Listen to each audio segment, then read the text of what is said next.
તો આ તરફ વાત કરીએ આપણે હિંમતનગરની, તો રાજ્ય સરકાર દ્વારા પ્રજાલક્ષી વિવિધ પ્રકલ્પોની અને કાર્યક્રમોથી 13 તુજકો અર્પણ કાર્યક્રમ અંતર્ગત ગુમ થયેલા મોબાઈલ માલિકો સુધી પહોંચાડવામાં આવ્યા છે. અને જો કે 13 તુજકો અર્પણ કાર્યક્રમ અંતર્ગત બી ડિવિઝન પોલીસ વિસ્તારમાં અલગ અલગ જગ્યાથી મોબાઈલ ગુમ થયા હતા અને જેની બી ડિવિઝન પોલીસ મથકે જાણ કરવામાં આવી હતી અને જેને લઈને પોલીસ દ્વારા ગુમ થયેલા 11 જેટલા મોબાઈલ શોધી અને તેને 11 જે મળેલા મોબાઈલ હતા તેને 13 તુજકો અર્પણ કાર્યક્રમ અંતર્ગત અરજદારોને પાછા આપવામાં આવ્યા હતા. ત્યારે ગુમ થયેલા મોબાઈલો પોલીસ દ્વારા ટેકનિકલ સર્વેલન્સ અને હ્યુમન ઇન્ટેલિજન્સની મદદથી 11 મોબાઈલ અલગ અલગ કંપનીના જેની કિંમત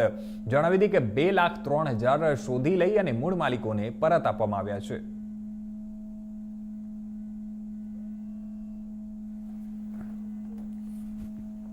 તો આ તરફ વાત કરીએ આપણે જૂનાગઢની, તો ભાવનગરના લોકો પાયલોટ બલિરામ અને સહાયક લોકો પાયલોટ હરદીપ